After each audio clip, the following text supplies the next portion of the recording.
So I'd like to know, you've taken a position on this. I want to know if you've changed it. Have you changed your position? Yes or no?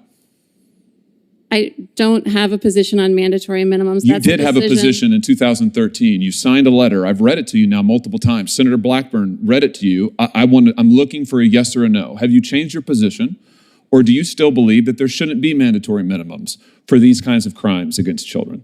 I believe that there are mandatory minimums. Should there be mandatory minimums? I know what the facts are. I'm asking you what your view is, and you're not answering me. Are you not going to answer, I gather?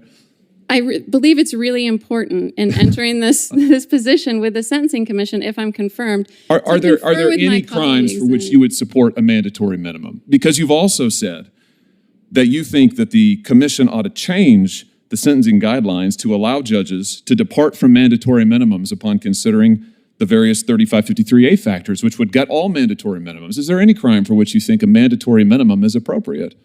Thank you, Senator.